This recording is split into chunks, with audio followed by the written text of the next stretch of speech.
మట్టి వాసన మంచు తెరలు మొదటి భాగం.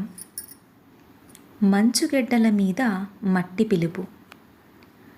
మంచుగెడ్డలు కురిసే పోలెండు రాజధాని వార్సా నగరపు వీధుల్లో డిసెంబరు రాత్రి నిశ్శబ్దంగా పరచుకుంది. కిటికీ అద్దాల అవతల మంచు తుఫాను బీభత్సం సృష్టిస్తోంది. గాలి హోరుకు అద్దాలు వణుకుతుంటే లోపల హీటరిచ్చే వెచ్చదనంలో లియామ్ తన పాత డైరీని తిరగేస్తున్నాడు. అతడు పుట్టింది పెరిగింది ఈ మంచుగెడ్డల మీదే. కానీ అతని గుండెల్లో మాత్రం ఏదో తెలియని వేడి. అది ఒక తపన, ఒక అన్వేషణ. అతని ముత్తాతలు దశాబ్దాల క్రితం బతుకు తెరువు కోసం వలస వచ్చి ఇక్కడే స్థిరపడిపోయారు. లియామ్ రూపంలో పోలెండ్ ఛాయలు ఉన్నా అతని పేరు వెనుక ఉన్న రావు అనే ఇంటి పేరు అతన్ని నిరంతరం ప్రశ్నిస్తూనే ఉంది. అతనికి తెలుగు రాదు. ఆ అక్షరాలు మంచు మీద గీసిన వింత గీతల్లా అనిపిస్తాయి. కానీ తన శరీరంలో ప్రవహిస్తున్న రక్తం మాత్రం తనది కాని ఏ భాషకో స్పందిస్తోందని అతనికి తెలుసు. ఒక మూలన పడి ఉన్న పాత రికార్డు ప్లేయర్లో అరిగిపోయిన ఒక పాత డిస్క్ తిరుగుతోంది. అందులో నుండి అన్నమయ్య కీర్తన వినిపిస్తోంది.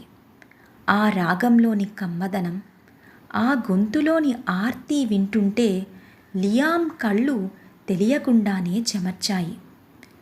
భాష అర్థం కాకపోయినా ఆ పాటలోని మట్టి వాసన అతన్ని కట్టిపడేసింది. అతని కళ్ళ ముందు తన తాత చెప్పిన కథలు కదలాడాయి.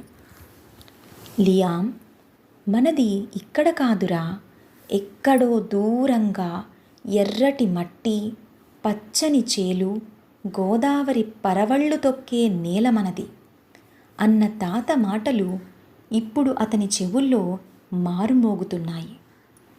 బయట కురుస్తున్న తెల్లటి మంచుగడ్డల మీద అతనికి ఆంధ్ర పల్లెటూరి ఎర్రటి మట్టి కనిపిస్తోంది. నేను ఎవరో నాకు తెలుసు, కానీ నా మూలాలు ఎక్కడున్నాయో నాకు తెలియదు. ఈ మంచు తెరల వెనుక నా అసలైన అస్తిత్వం దాగి ఉంది అని లియామ్ తనలో తాను అనుకున్నాడు. ఒకవైపు ఆధునిక పోలెండ్ సంస్కృతి అతన్ని తనలో కలిపేసుకున్నా తన లోపల ఉన్న తెలుగుతనం మాత్రం తన వేర్ల కోసం ఆరాటపడుతోంది.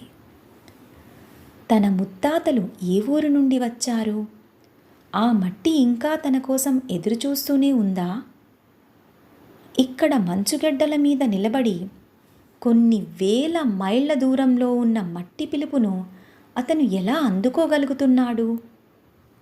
అప్పుడే లియామ్ మనసులో ఒక బలమైన నిర్ణయం పుట్టింది.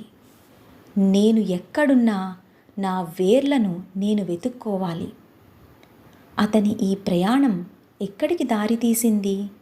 మరోవైపు ఇదే మట్టిలో పుట్టి తమ అస్తిత్వాన్ని మరిచిపోతున్న వారి కథ ఏంటి? రెండో భాగంలో చూద్దాం.